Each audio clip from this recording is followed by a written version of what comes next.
You are listening to Gone But Never Forgotten. Our topics can include, but are not limited to, murder, sexual assault, graphic and gruesome details, and more. These topics are adult in nature and are not meant for everyone. Listener discretion is advised. On November 8th of 2010, a young woman would return to her family home in Markham, Ontario, and later that evening the entire family would come under siege as armed gunmen would enter the home. The family had no idea how these attackers had managed to gain access to the home, and in the attack the family matriarch would be murdered and the patriarch would be severely injured. It would slowly come to light that things were not quite as they seemed. 2 weeks later, on November 22nd, 2010, Jennifer Pan would be arrested and charged for her part in a kill-for-hire scheme that targeted both of her parents, Bick Pan and Huei Hann Pan. Hello, and welcome to Gone But Never Forgotten, the family kill-for-hire plot of Jennifer Pan.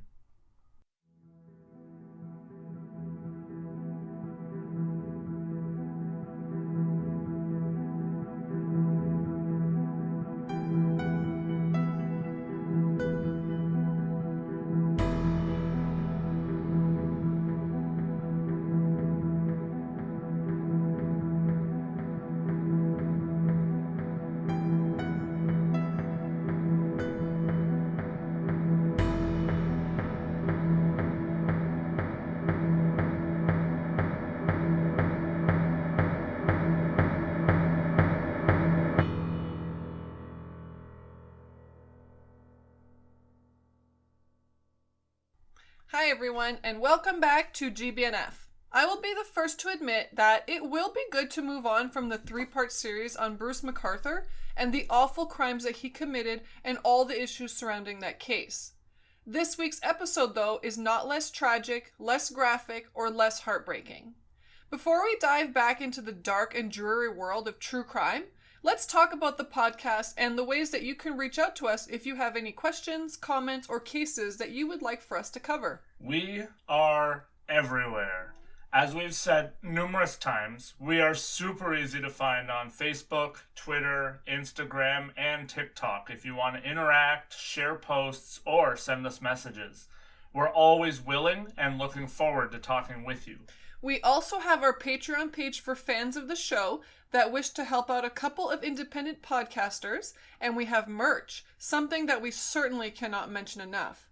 GBNF has a fan base that is growing like wildfire, and we love nothing more than seeing the pictures that you send our way of you receiving your GBNF merchandise in the mail.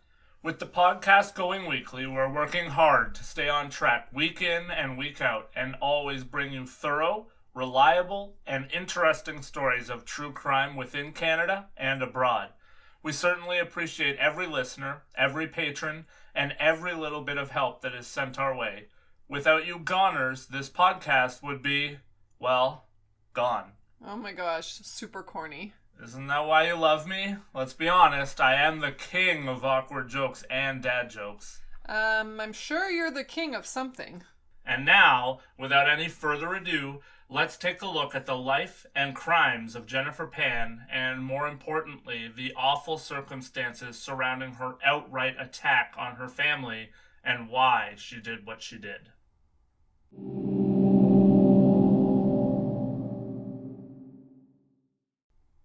On June 17, 1986, Jennifer Pan was born to her parents, Bick Pan and Huei Hann Pan, in Markham, Ontario. Her parents landing in Canada separately after fleeing Vietnam in 1979.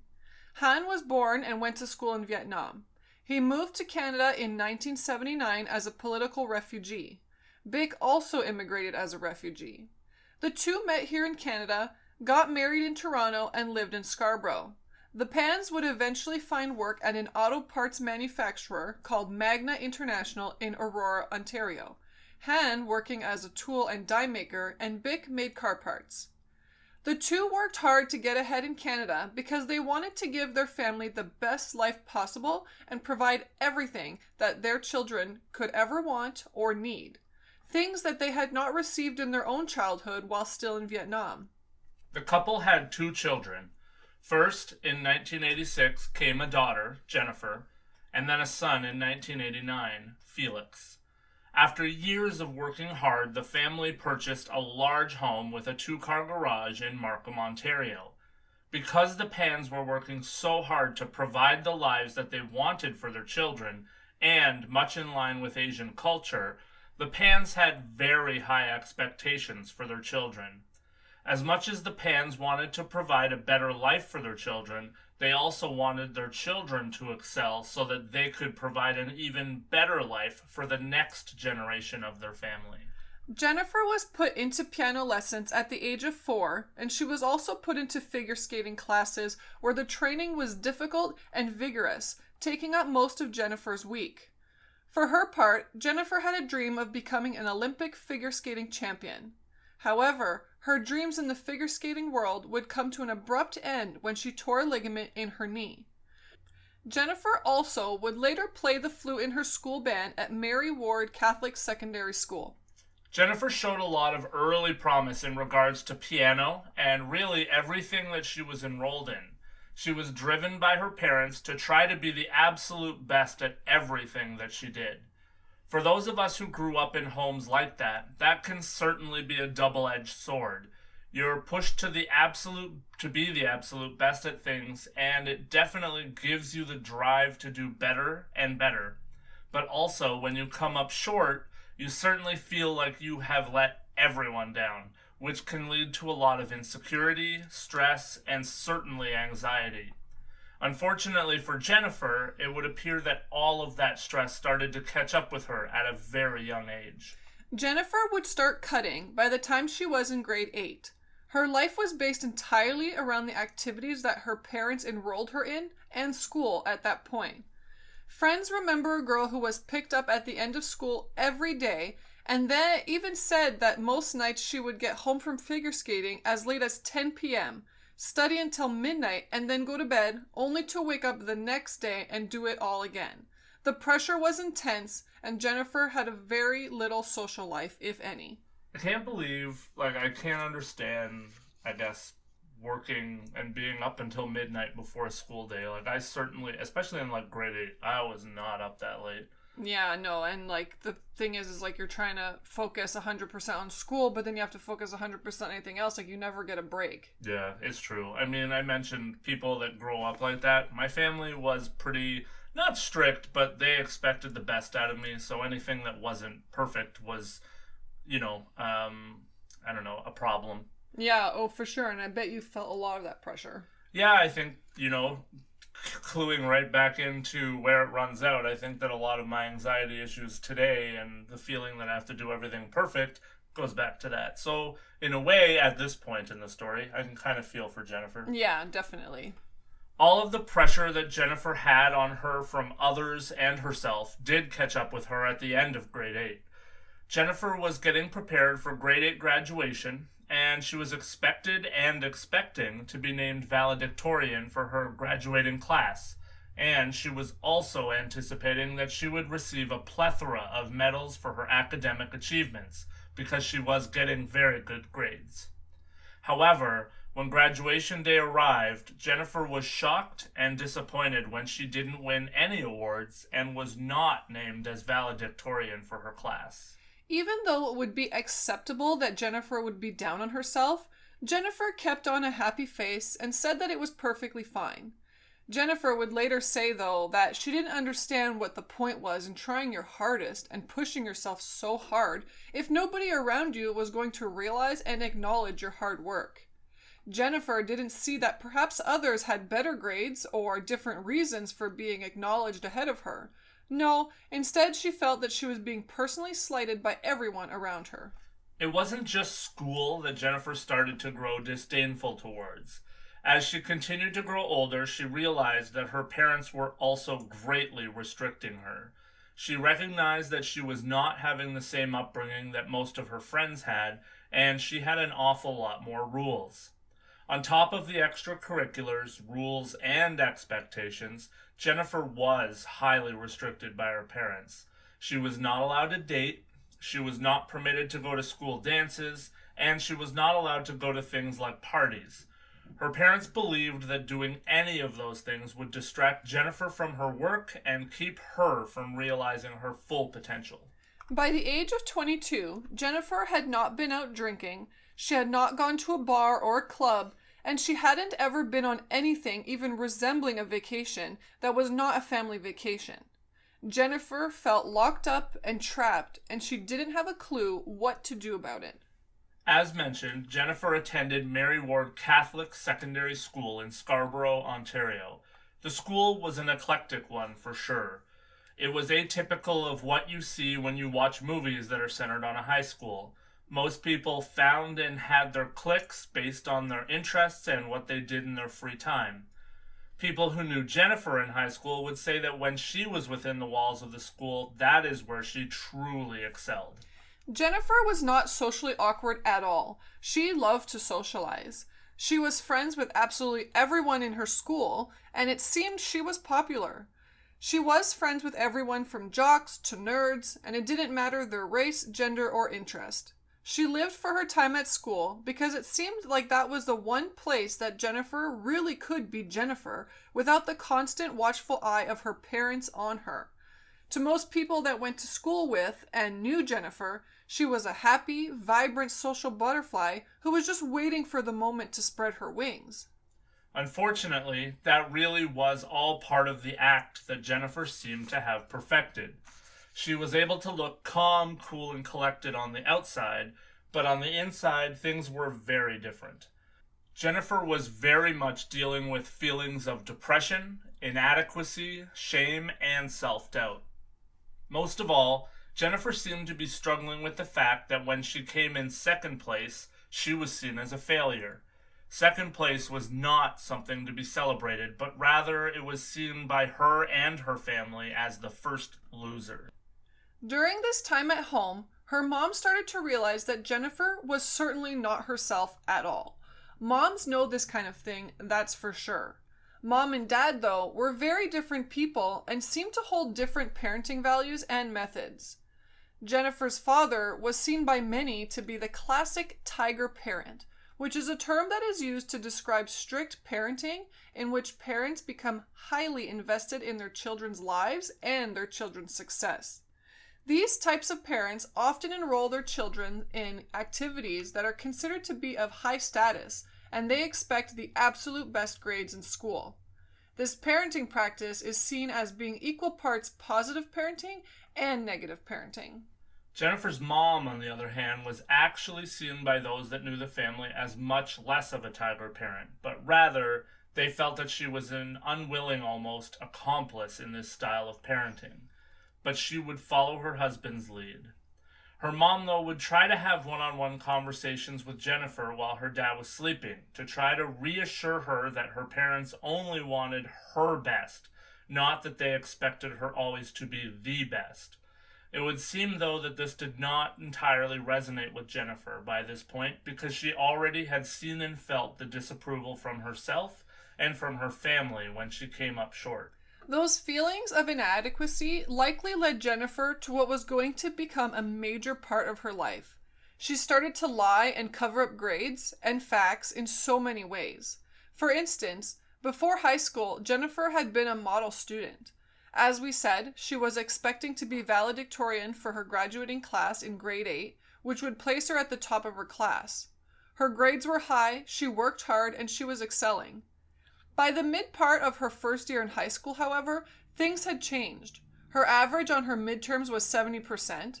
Great marks for many people, but for Jennifer, she knew that this would not do. You would expect that Jennifer would likely hunker down to get her marks up, and you would also figure that life at home was not necessarily amicable because of the lower grades. However, both of those thoughts would be wrong. Her parents wouldn't find out about the lower grades because Jennifer had a plan. Jennifer, as we'll see, always seemed to have a plan, and she used the skills and the creativity that she had to evade her parents and live a lie. Unfortunately, in my experience, it certainly seems that that is one of the ways that things can go when your parents are too strict. But the reality, too, is that I think every child and teen think that their parents are too strict on some level. It's certainly true, even if you have parents who aren't too strict. When they actually do impose some rules, that tends to piss a kid off. However, there are certainly ways to deal with that stress and that pressure. And what we're about to see from Jennifer is not the way to deal with it. Jennifer knew that universities didn't look at your grades from early years, grade 9 and grade 10, when considering a student for admission. And as such, she used old report cards, scissors, glue, and a photocopier to doctor her report cards so that her parents wouldn't know that she was getting bad grades. So, here you have a very bright girl who thinks that she's playing the system and will pull her socks up and turn things around a little later when her grades matter. Unfortunately, in the higher grades, Jennifer was a B student when it was expected that she would be a straight A student. For most people, a B is outstanding, but unfortunately, Jennifer felt that it would not be good enough for her parents and that she would be seen as a failure. We will see that being a driving force for her throughout her life, the fear of failure. The key breaking point for Jennifer as far as her education would come in grade 12. Jennifer would fail a calculus class, and she had an early acceptance at Ryerson University that would then be rescinded with that calculus failure. This would be a point in time where Jennifer would decide that she was better off to continue and double down on her lies instead of simply telling her parents that the things were not going the way she wanted at school and hope for the best. So, what Jennifer did was elaborate. She literally lived two lives.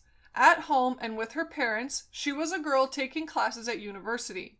She was a student at Ryerson, and she even would tell her parents that she was accepted into a pharmacology program at the University of Toronto. They believed her, and she even went to great lengths to appear as though she was a student at U of T.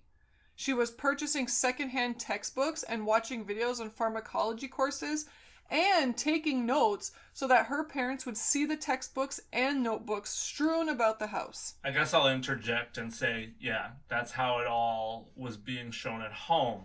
But the truth was this. Jennifer was not in university. She wasn't even in college. When she was supposedly in class, she was actually working odd jobs as a piano instructor and working in restaurants to make money.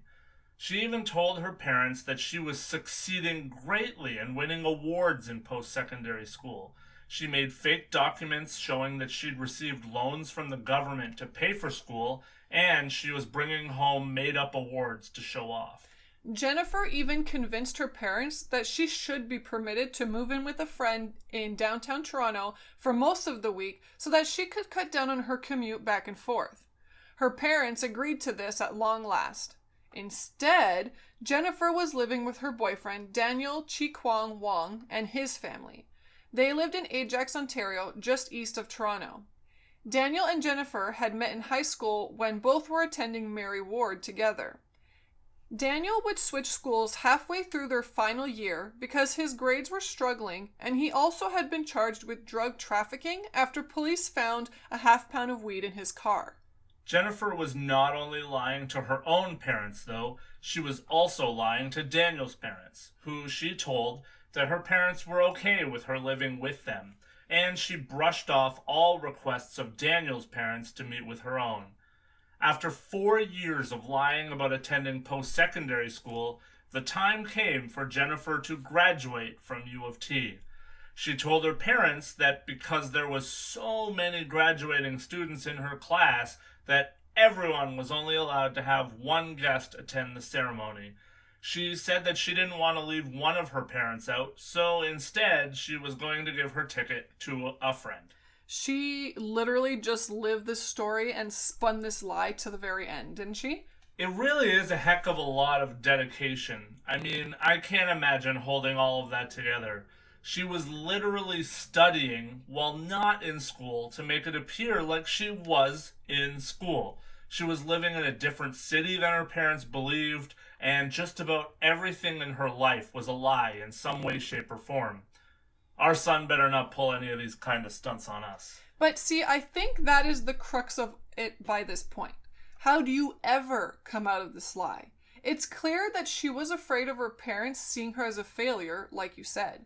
It was nearly impossible for her to tell the truth in the beginning about a failed calculus class. How on earth do you fess up after 4 years of fake studies to everything? At one point, you simply have no choice but to live the lie, and Jennifer appears to be well past that point here. I can't even imagine. I have enough anxiety in my one life. I certainly don't need all of that added anxiety of a second life or a third life. Jennifer would later say that she had developed a way to deal with all of her lies. She said, and I quote, "I tried looking at myself in the third person, and I didn't like who I saw. But the rationalizations in my head said I had to keep going. Otherwise, I would lose everything that ever meant anything to me." Unquote.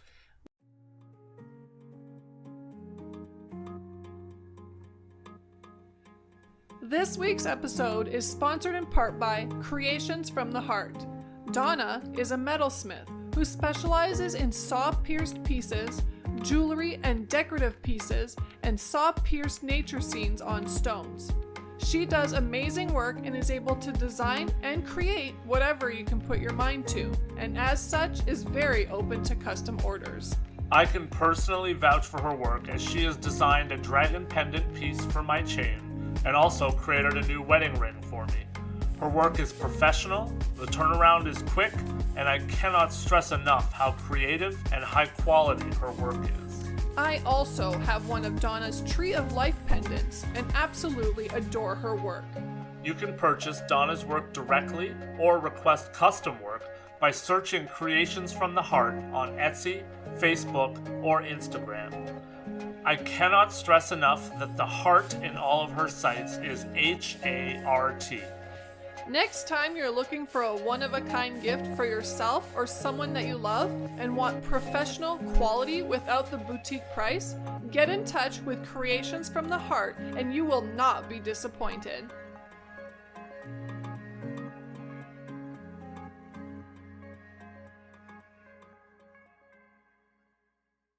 The time came, though, when the lies caught up to her. Jennifer would tell her parents that she was volunteering at Sick Kids Hospital in Toronto, but her dad clued into the fact that he had never seen a uniform or a name badge or a key card. He insisted that they take Jennifer to work, and when she ran into the hospital, he sent her mom in to follow her and see if she was really volunteering. She even hid out in the emergency waiting room for hours.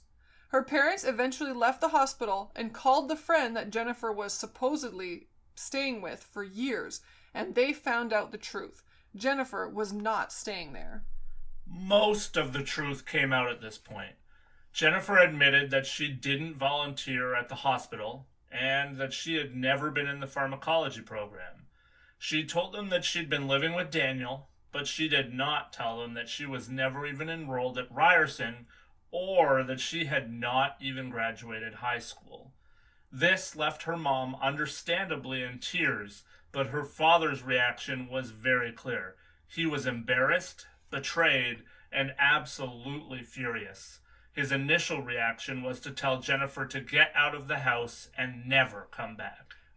Her mom would eventually calm him down enough to let her stay at the house. They took her cell phone and laptop away for 2 weeks, and she had way more restrictions after those 2 weeks. She was forbidden from speaking to Daniel ever again, and she was told that she would quit all of her jobs except for piano lessons. Over time, Jennifer would inevitably start getting more and more freedom back. She, however, stayed in close contact with Daniel behind her parents' backs. She did, however, enroll in a calculus class to get that final high school credit. So, as much as things change, they kind of stay the same? In this case, for sure, the double life was never completely gone. Daniel and Jennifer were always in touch, but again, Jennifer would make a mistake. One night, she snuck out of her parents' house and she piled up her blankets and pillows under her blanket to make it look like she was sleeping. The mistake, though, was when she went to Daniel's house, she accidentally took her mom's wallet with her. So the morning came, and as her mom looked for her wallet, she discovered that Jennifer was not under her blanket sleeping. Jennifer and her parents fought about her attending college now, and in all of this, Daniel decided that he didn't want to be a part of all this anymore. Honestly, who can blame him? Regardless of what he had going on in his own life, this woman brought a lot of drama with her. Secret rendezvous, lies, long periods of time not seeing one another, and oh, did I mention the lies? Daniel broke up with Jennifer at this point, and she was beside herself soon after when she learned that Daniel was dating another woman named Christine. You were saying something about lies, weren't you? A couple times in this case, I think. Here comes some more lies. In an attempt to try and turn Daniel on Christine, she made up one heck of a story. She said that a man had come to her house and knocked on the door and shown her his police badge. Jennifer went on to say that she opened the door and let the officer in, and when she did, a group of men rushed in her home and gang raped her. To top off the story, a few days later, she said that she had received a bullet in the mail. She said that these were warnings from Christine that she should leave Daniel alone. So much drama. It's unbelievable, right? Yeah, and he just kept coming back. Daniel and Jennifer would be on and off again, mostly through flirty texts. During her time away from Daniel, she would reconnect with a friend from high school who would talk to Jennifer about how strict her family was, and he floated the fact that he had often wondered what it would be like if his own father were dead. That idea struck a chord with Jennifer, and in the end, she would actually be introduced to another man named Ricardo Duncan, with whom she hatched a plan to kill her father in the parking lot at his workplace. Jennifer would claim that she gave Duncan $1,500, and Duncan would claim that she gave him $200. Regardless of the sum of money, though, Duncan stopped talking to Jennifer and stopped taking her calls after he was paid, and the hit never happened, and it never was attempted. However, as we see often in these situations, a failed attempt was not taken as an omen and a reason to stop this line of thinking.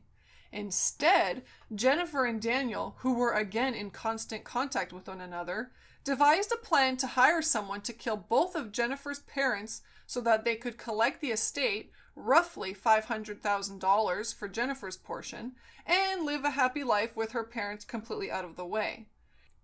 Daniel would put Jennifer in touch using a burner phone with a man named Lenford Crawford, who was also simply known as Homeboy.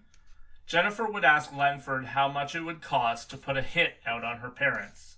She was told that something of that nature would typically cost about $20,000, but because she was a friend of Daniel, it could be done for half of that amount. The plan was set into motion. Lenford even scouted out the neighborhood and the house on Halloween night because he knew he could slip around without being noticed with so many people walking the streets. November 2nd, though, complications began to arise. It appeared as though Daniel was having second thoughts on the plan, and he told Jennifer that he felt as strongly for Christine as Jennifer felt for him, and that he wasn't so sure that the plan was what he wanted to do. At first, Jennifer said to call off the hit then because she wanted to be with Daniel and she didn't have anywhere to go. Daniel pushed her though and said that she had said that she wanted her parents out of the way regardless of how things were going between her and Daniel. She reluctantly agreed that she wanted to keep the hit on for herself. That fight didn't last long though. You guessed it. The next day, he texted Jennifer and told her that he had set everything up for her. Within hours, they were reverting back to their old ways again as well, texting and calling and flirting as they always had. Later that day, Lenford texted Jennifer and told her that he needed to know what the plan was. He needed a date and a time. They texted back and forth for about a week trying to iron out those final plans, and then on November 8th, Lenford texted Jennifer and said they would complete the hit that day after work. On the evening of November 8th, Jennifer was watching TV alone in her bedroom while her father was reading the news and then headed to bed at 8:30 p.m. Her mother was out line dancing with a friend and her cousin. Jennifer's brother, Felix, was not home. At approximately 9:30 p.m., Bick would arrive home, change into her pajamas, and then start to watch TV on the main floor of the house. At 9:35, things would spring into action. A man named David Milvaganam, a friend of Lenford's, would call Jennifer at 9:35 p.m. and they would speak on the phone for just under 2 minutes. After she got off the phone, Jennifer would go downstairs and say goodnight to her mother. When she went downstairs, though, she would also unlock the front door, something that she would at first admit to and later retract when talking to investigators.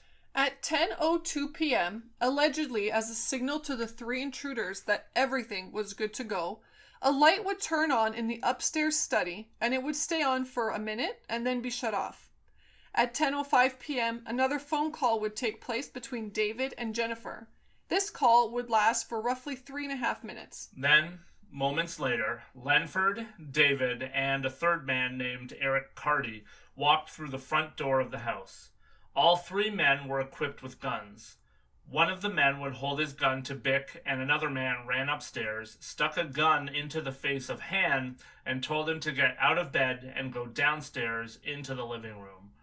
The third man went to Jennifer upstairs and reportedly tied her arms behind her back and directed her to hand over cash that was in the house, approximately 2,500 Canadian and 1,100 American. Jennifer's mother asked in Cantonese how the men gained access to the house, and her father answered that he didn't know. He said that he was upstairs sleeping. One of the intruders told Hann to stop talking and demanded money. Hann had only $60 in his wallet, and the intruder said that Hann was lying and pistol whipped him to the back of the head. Bick began crying and pleading with the intruders, even begging them not to harm their daughter.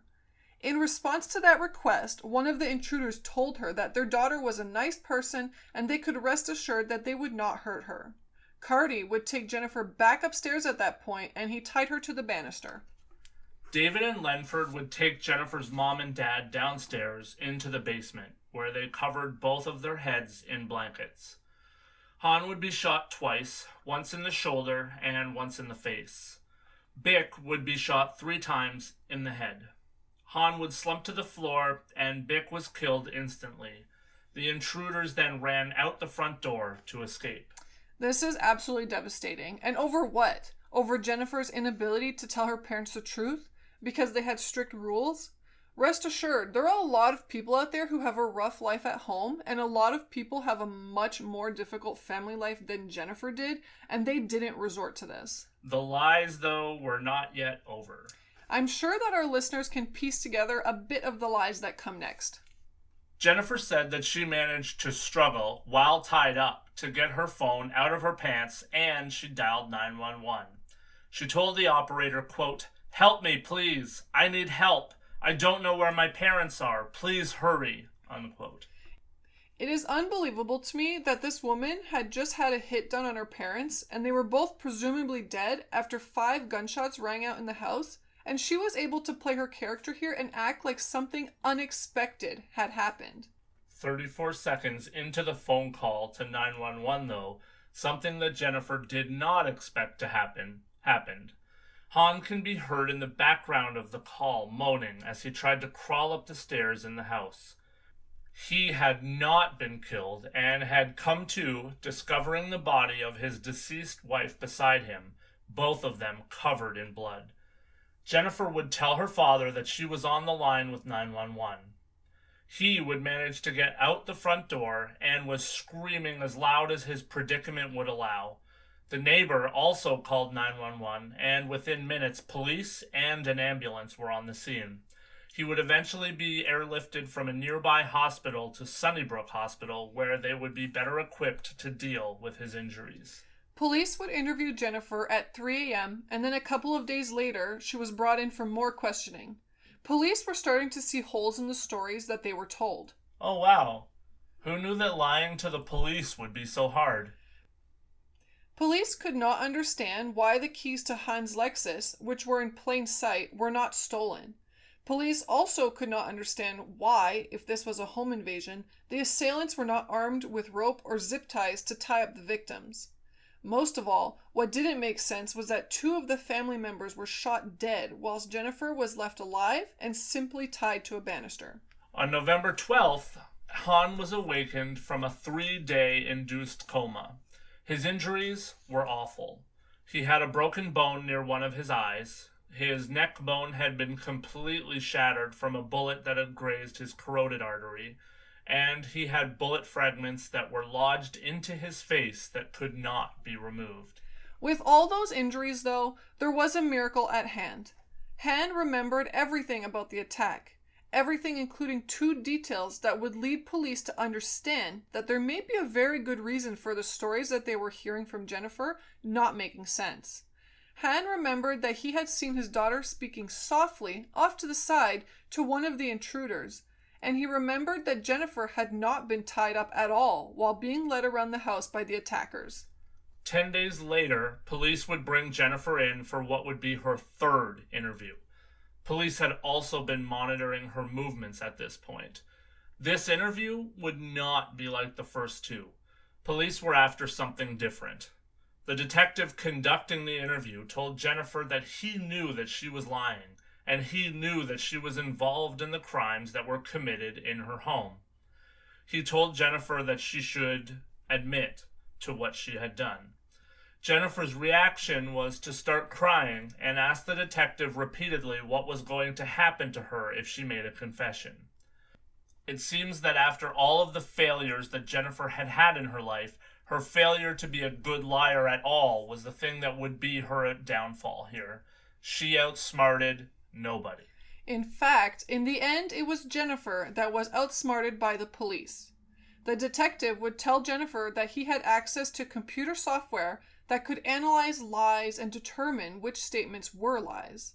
He also told Jennifer that he had access to satellites that used infrared technology to watch movements that people made inside of buildings. In Canada, we should mention, it is legal for police to lie to people who they are interrogating when it comes to evidence that will be presented at trial.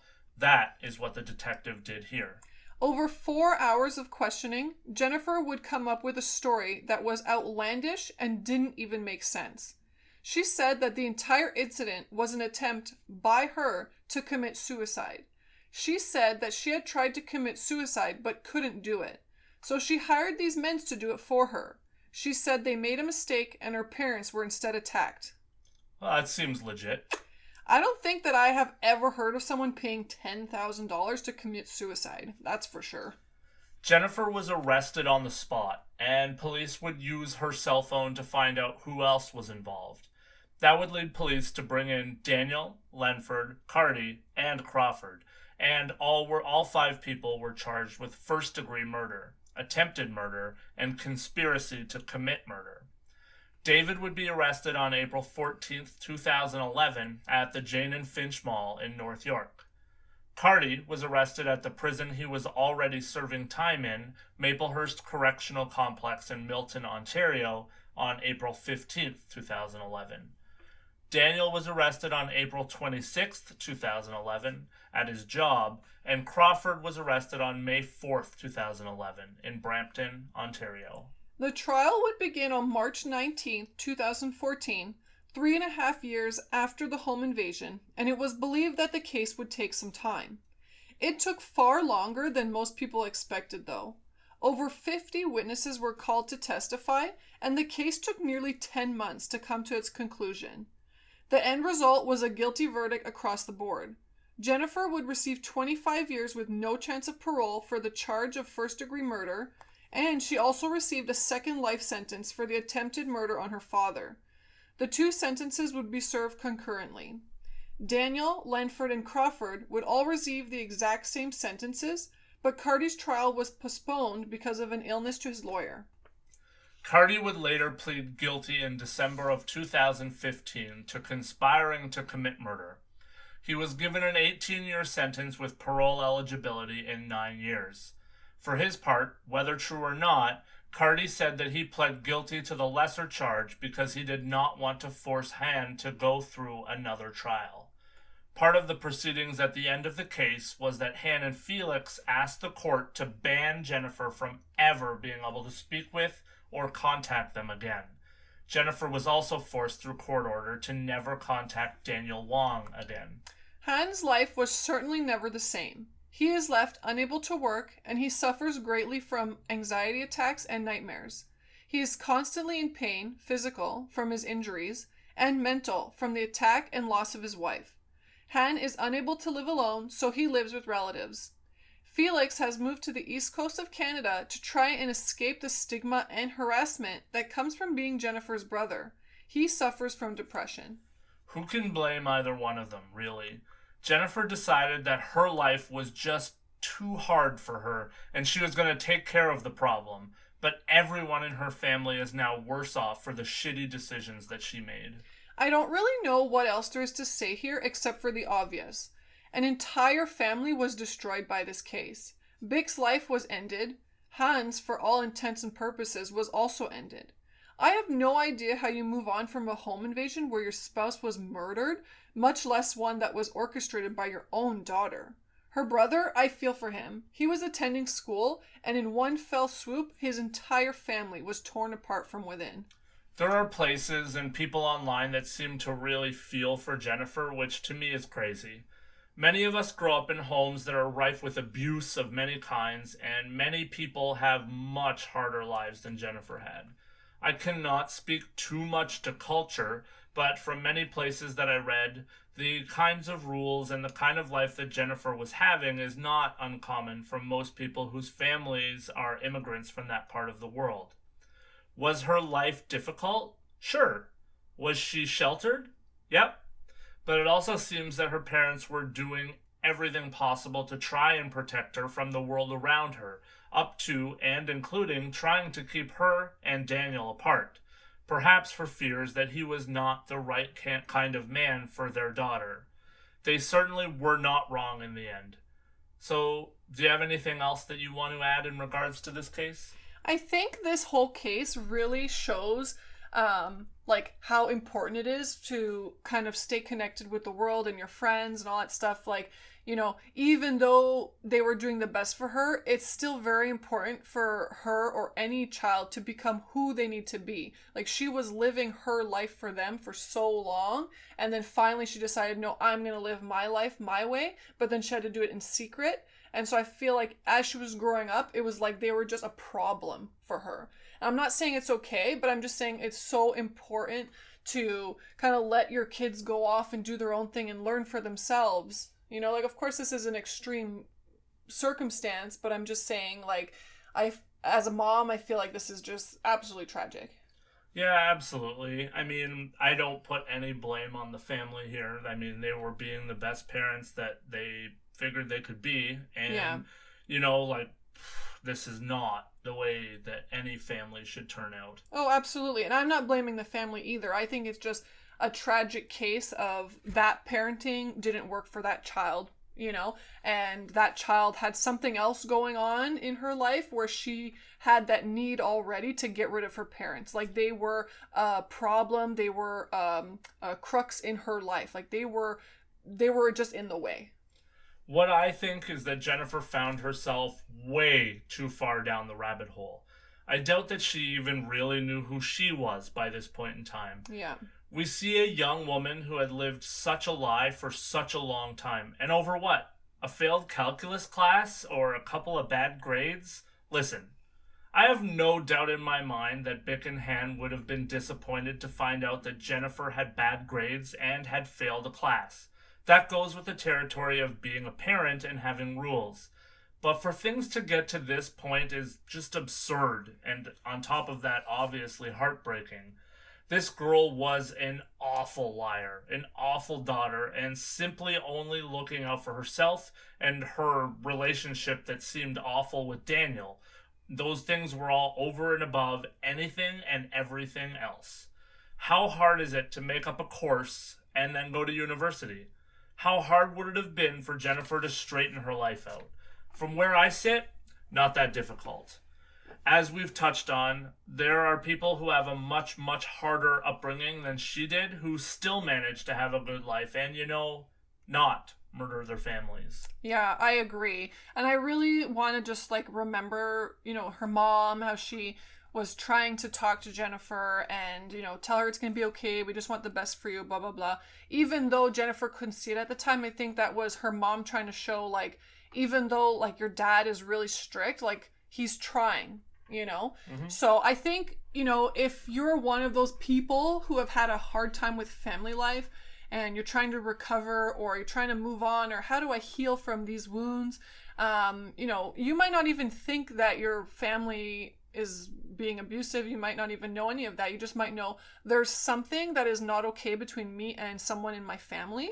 So with that being said, I will throw out one more quick plug in here for that podcast, Where It Runs Out, the podcast that sponsored this show. Cheryl does a wonderful job of helping you to identify those problems in your past and heal for a better tomorrow. So whether, you, in this case, you're a Jennifer or you're a Hann or you're a Bick, I think this podcast could help anybody just to kind of look into themselves, be a little bit more introspective. So I think we'll leave it at that for this week. But I just want to say thank you so much for listening to Gone But Never Forgotten. Thank you, Cheryl. You're amazing. And remember, in all that you do, be a good human. See you next time.